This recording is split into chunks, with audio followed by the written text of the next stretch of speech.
आज समाहरणालय स्थित परिचर्चा भवन में बंधुआ मजदूरी और मानव तस्करी जैसी सामाजिक बुराइयों के विरुद्ध जन जागरूकता बढ़ाने एवं मीडिया की प्रभावी भूमिका सुनिश्चित करने के उद्देश्य से जिला प्रशासन सीतामढ़ी एवं अतिथि संस्था के संयुक्त तत्वावधान में जिला स्तरीय मीडिया कार्यशाला का आयोजन किया गया, जिसमें जिले के प्रमुख पत्रकार बंधु एवं मीडिया प्रतिनिधियों ने भाग लिया। कार्यक्रम की शुरुआत रोहित सिंह कार्यक्रम पदाधिकारी अतिथि के स्वागत भाषण के साथ किया गया। उनके द्वारा संबंधित विषय पर महत्वपूर्ण जानकारी साझा की गई। श्री कमल सिंह जिला सूचना एवं जनसंपर्क पदाधिकारी ने मानव तस्करी एवं बंधुआ मजदूरी उन्मूलन की महत्ता बताते हुए संयुक्त प्रयास की बात करते हुए प्रेस एवं मीडिया जनों की इस विषय में सक्रिय भूमिका को अत्यंत महत्वपूर्ण बताया एवं आह्वान किया कि सभी मिलजुल कर बंधुआ मजदूरी एवं मानव तस्करी के उन्मूलन की दिशा में प्रभावी भूमिका निभाए। संवाद, समन्वय और सहभागिता को बढ़ाते हुए संबंधित विषयों पर सही तथ्यों एवं महत्वपूर्ण बिंदुओं को प्रमुखता से रखते हुए समाज को जागरूक करें। तकनीकी विशेषज्ञ आईजीएम के प्रतिनिधियों ने जिले में मानव तस्करी एवं बंधुआ मजदूरी तंत्र के ऊपर प्रकाश डाला। आईजीएम के सलाहकार एडवोकेट शैलेश जैकब ने पीपीटी के माध्यम से मानव तस्करी एवं बंधुआ मजदूरी से संबंधित कानूनी प्रावधानों एवं इस कार्य में मीडिया की भूमिका पर विस्तार से प्रकाश डाला। साथ ही इस विषय पर मीडिया के कार्य और सामाजिक जिम्मेदारियों पर भी विशेष चर्चा की गई। इस अवसर पर वरीय पत्रकार एवं सामाजिक कार्यकर्ता श्री नागेंद्र प्रसाद सिंह ने कहा कि बंधुआ मजदूरी और मानव तस्करी न केवल व्यक्ति के जीवन और सम्मान के खिलाफ अपराध है, बल्कि यह हमारे समाज के विकास में भी सबसे बड़ी बाधा है। मीडिया के माध्यम से जागरूकता फैलाकर हम इस समस्या का समाधान कर सकते हैं। आवश्यक है कि मीडिया निष्पक्षता और संवेदनशीलता के साथ ऐसे मुद्दों को प्रमुखता से उजागर करे ताकि समाज में सकारात्मक बदलाव लाया जा सके। कार्यक्रम में उपस्थित जिला कल्याण अधिकारी श्री सुभाष चंद्र राजकुमार ने भी बंधुआ मजदूरी और मानव तस्करी के उन्मूलन की दिशा में सरकार द्वारा किए जा रहे प्रयासों की विस्तृत जानकारी उपलब्ध कराई एवं कहा कि यह किसी व्यक्ति, संस्था या सरकार की अकेली जिम्मेदारी नहीं है, बल्कि यह एक सामूहिक उत्तरदायित्व है। अंत में श्री कमल सिंह जिला सूचना एवं जनसंपर्क पदाधिकारी की धन्यवाद अभिभाषण के साथ ही बैठक की समाप्ति की गई। मुख्य संपादक राजू कुमार सोनी की रिपोर्ट आप सुन रहे थे। एंकर मोनिका कुमारी से समाचार।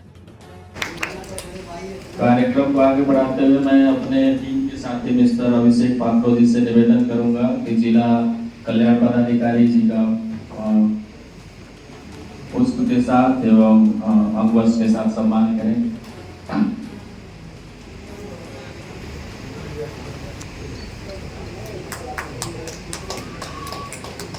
तालियों के साथ सबका पर स्वागत करें, मनोबल बढ़ाए हमारे टीम का निवेदन देकर साथियों से।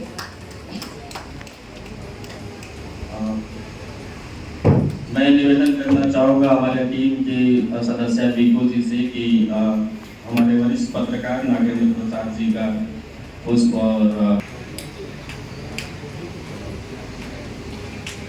मंच पे आमंत्रित करना चाहूँगा प्रेस क्लब सीतामढ़ी के अध्यक्ष बड़े भैया पंकज श्रीवास्तव जी, क्या आप यहाँ का सम्मान पंकज सिंह जी, और मैं अपने टीम के मुकुल जी से निवेदन करना चाहूँगा कि सर का थोड़ा सा वस्त्र और पुष्प से सम्मान कर दिया मंच पे।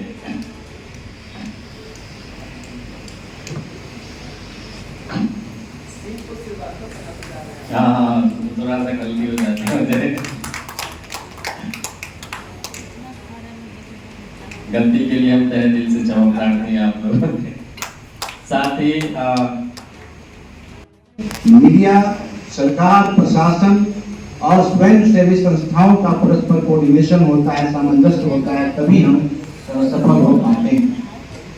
और दोस्तों, मैं आपसे कहना चाहता हूं कि जिस विषय पर हम यहाँ एकत्रित हुए हैं, इकट्ठा हुए हैं, वो विषय बड़ी महत्वपूर्ण है।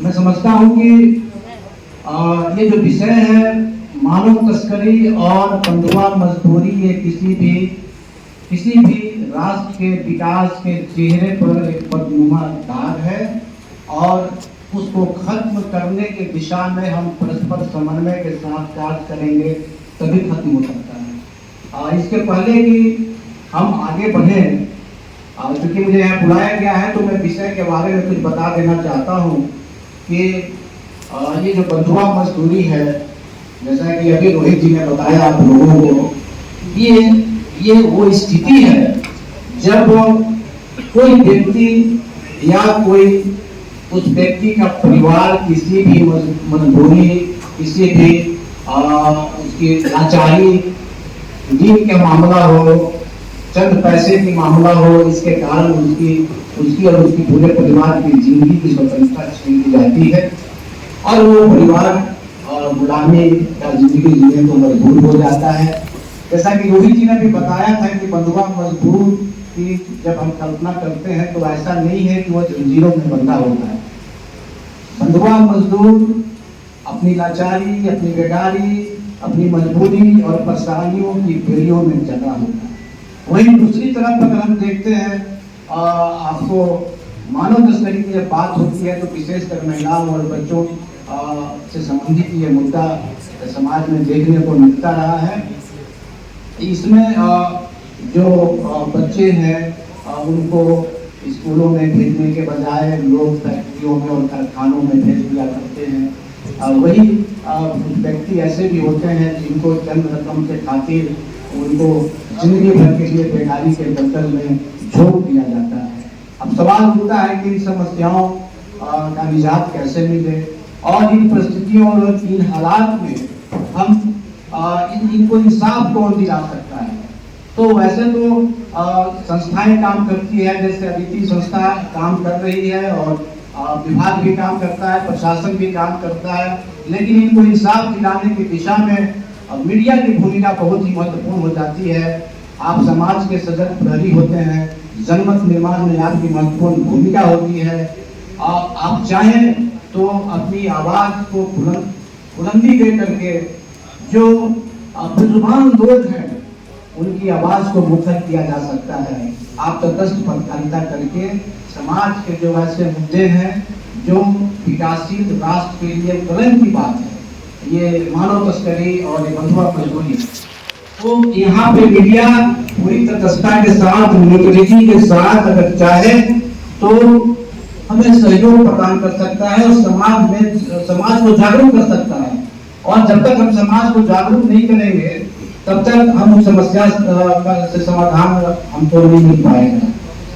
तो हम सब मिल करके हम मतलब कि सरकार, प्रशासन, स्वयंसेवी संस्थाएं और मीडिया, ये सारे हम मिल करके ऐसा माहौल क्रिएट करें जहाँ पे हर व्यक्ति की, हर बच्चे की, हर महिलाओं की हक और उनके अधिकारों की बात हो। जब उनके हक और उनके अधिकार का हनन होगा तो जाहिर सी बात है देश देखने में भले विकसित नजर आए, लेकिन जब तक सामाजिक रूप से समाज में ये बुराइयां व्याप्त रहेंगी तब तक हम अपने देश को या किसी भी समाज को विकसित नहीं मान सकते हैं। तो हम सब मिलजुल करके, विशेष करके मीडिया के सहयोग ले करके हम उनकी आवाज बने जो बेजुबान है, जो पीड़ित है, जो व्यथित है, जिनको बेगारी में झोंक दिया जाता है, मानव तस्करी के रूप में जिनका बेजा इस्तेमाल किया जाता है, और इनको इंसाफ दिला सकता है तो आपका कलम दिला सकता है, आपकी माइक दिला सकती है जो आपके हाथों में है।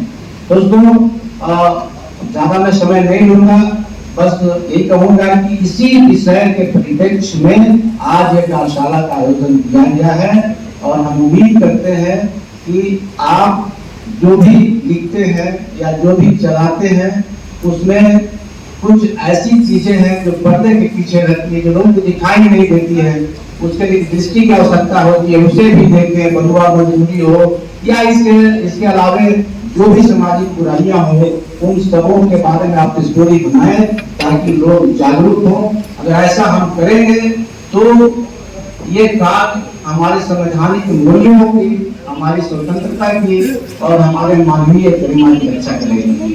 तो मैं उम्मीद करता हूँ कि ये कार्यशाला आपके लिए लाभदायक साबित होगा और जो भी बंधुआ मजदूरी और मानव तस्करी को लेकर के जो भी प्रावधान है, जो कानून है, जो योजनाएं बनाई गई हैं, उनके बारे में एनजीओ के द्वारा, ये जो अदिति संस्था है उनके द्वारा आपको डिटेल जानकारी दी जाएगी।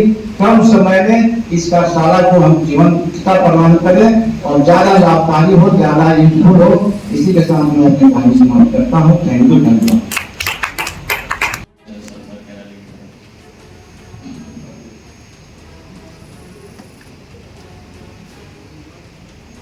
मैं मैं आमंत्रित करना चाहूँगा श्री मदन मोहन ठाकुर जी, वरिष्ठ पत्रकार। और मैं निवेदन करना चाहूँगा जिला सूचना एजेंसी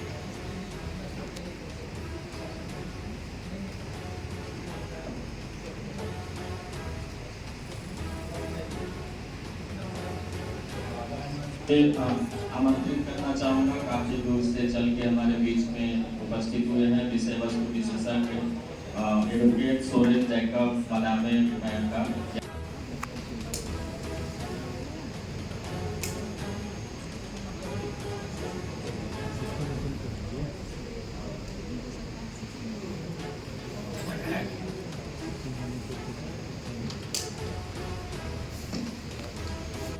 हमारे मंच पे जो बुजुर्ग हमारे जो मान्यवर है सब लोगों ने एक चीज बात दोहराई कि बॉन्डेड लेबर, ह्यूमन ट्रैफिकिंग, ये जो अपराध है इसके ऊपर फोकस करना हमको जरूरी है, राइट। तो हम लोग इसके डिस्कशन में जाने के पहले एक शॉर्ट वीडियो देखेंगे जो कि एक सत्य घटना पे आधारित है।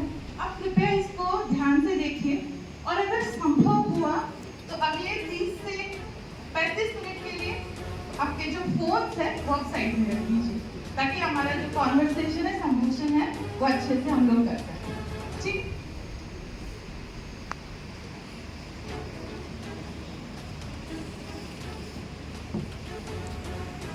तो कम से कम थोड़ा आराम मिलता और यहाँ पे एक पल की सीखोगे जो मालिक को नीचे पहुँचे वही करना पड़ता।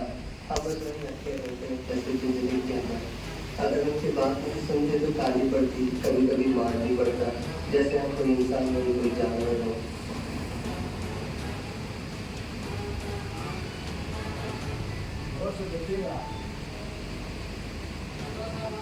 हमारे गांव में जीना बहुत मुश्किल था, कोई नौकरी नहीं। एक दोस्त बोला एक दान के मिल में काम मिल सकता है, उसमें जैसे विनोद को नहीं मिली थी, उसको रोजगार की स्वतंत्रता नहीं थी, वो करीबन 9 साल वो चावल के भट्टे में था। 9 साल वो वहां से बाहर नहीं निकल पाया, कहीं पे भी वो काम करने नहीं जा सका। उसके साथ आने जाने की स्वतंत्रता था। आपने देखा विनोद को हॉस्पिटल तक जाने नहीं दिया। फिर बाजार मूल्य पर चीजें बेचने की स्वतंत्रता, ये क्या है? अगर कोई एक मजदूर वहां बैठ के अपनी कमाई से अपने खुद के बलबूते पे कुछ बना रहा है और उसने जो बनाई हुई चीज है या उपज है वो मार्केट में जाके मार्केट के दाम पे अगर वो नहीं बेच सकता है तो वो भी अधिकार की पाबंदी है। तो ये जो 4 अधिकार की पाबंदियां हैं और 5 उपधारणाएं हैं, उपधारणाओं में से एक, अधिकार की पाबंदियों में से एक अगर है तो ये बंधुआ में, ठीक है। हम अगर किसी को कहीं पे भेज रहे हैं इसका मतलब ये नहीं, भेजने के बाद अगर उनको एडवांस दिया गया है या फिर कोई स्पेसिफिक जाति से है या फिर आर्थिक प्रतिफल है, ये उपधारणाओं में से एक है और उनके अधिकार पर पाबंदी है, तब वो बंधुआ है, ठीक है। हर एक को हम लोग नहीं बोल सकते हैं, पर हर केस टू केस बेसिस में उपधारणा में से क्या है, अधिकार की पाबंदी क्या है, उसके बेस पे डिसाइड होगा ये बंधुआ स्थिति का मामला है कि नहीं। ये समझने के लिए आसान था और आसान बनाए, ठीक है, और आसान बनाता है।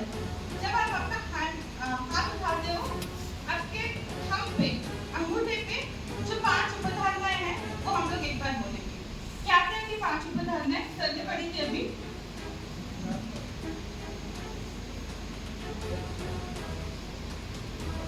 अभिप्राय प्रत्याश समाकलन, अभिप्राय सुधार और पंडित अवधार, रूढ़िगत सामाजिक बाध्यता। और सब लोग हमारे साथ हैं, सब लोग हमारे साथ हैं, ओके। और सर ने 2 कहा और कोई पीछे से कहना चाहेगा?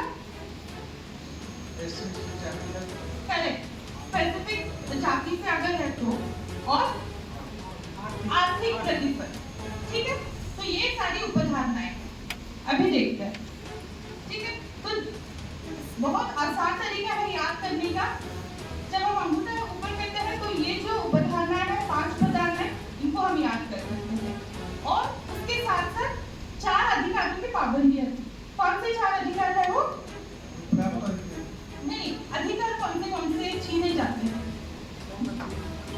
सब मजदूरी, आने जाने की स्वतंत्रता नहीं है और रोजगार की स्वतंत्रता नहीं है। 3 हो गए।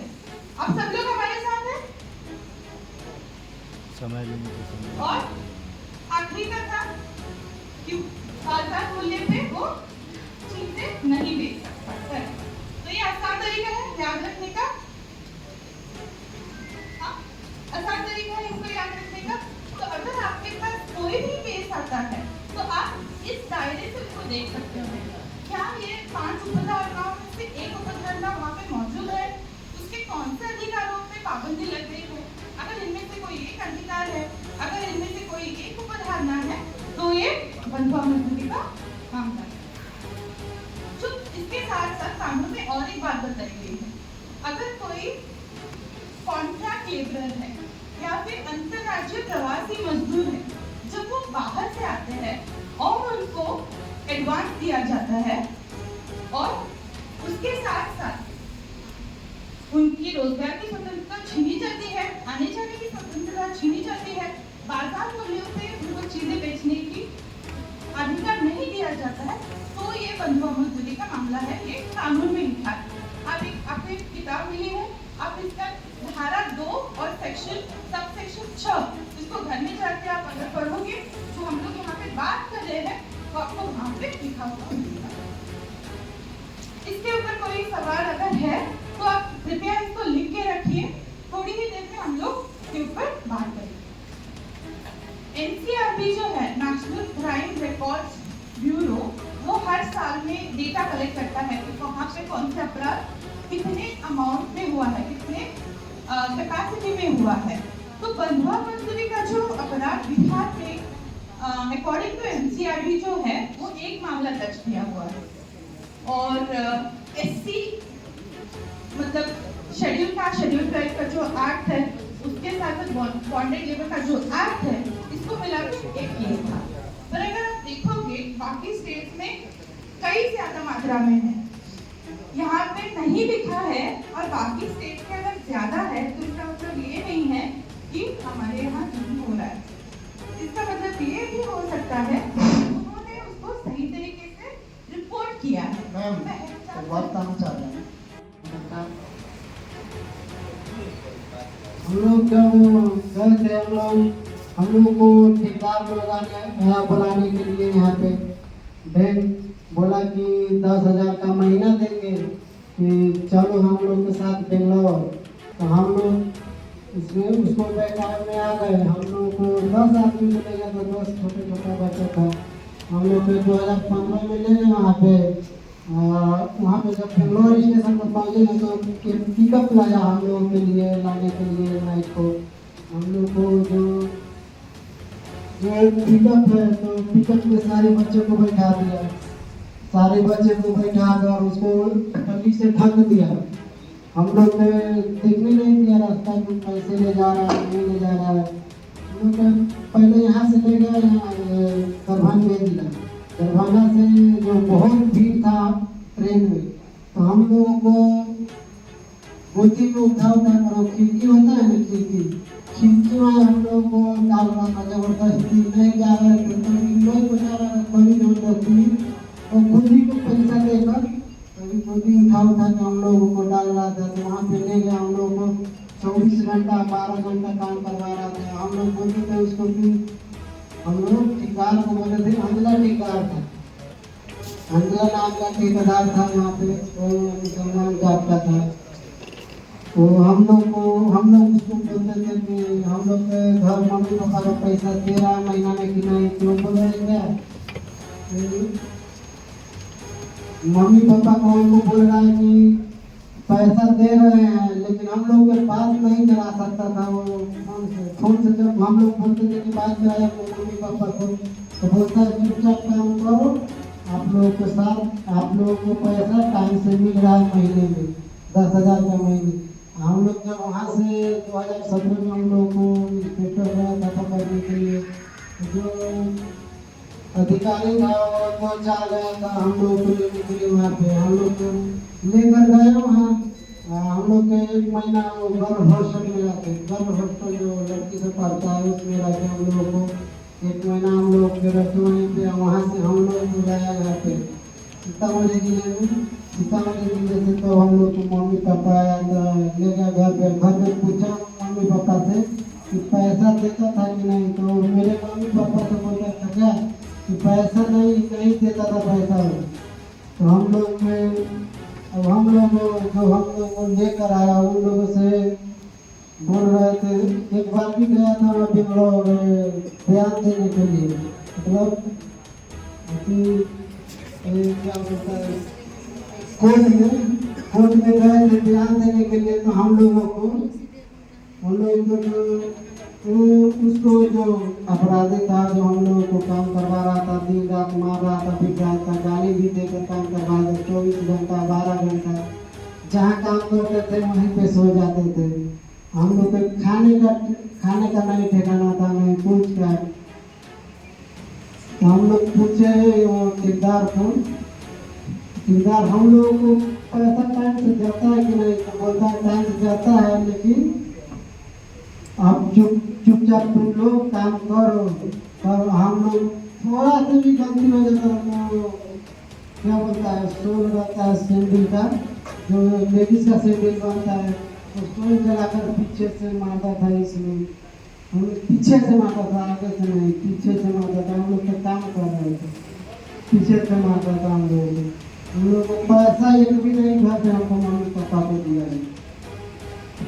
मैं बहुत कुछ है, लेकिन एक मेरा चाचा का लड़का था, तो वहाँ पे गए थे हम दोनों भाई एक साथ में काम कर रहे थे। उसे थोड़ा गलती हो गया ना तो क्या बोलता है उसको हाइड्रोसिंथल के दबा दिया, तो मुँह आई नहीं दिया था साथ में, उसको बेहोश कर दिया था। तो हम लोग पैरवी की उन लोगों को, तब जाकर उसको छोड़ा। तो हम अपने दम पे बोला कि मैं यहाँ काम करूँगा, मेरे भाई को घर पे भेजा दीजिए। तो फतेहपुरा में वो घर पे चला आया। लेकिन हम लोग के वहाँ का सरकार हम लोगों को अरेस्ट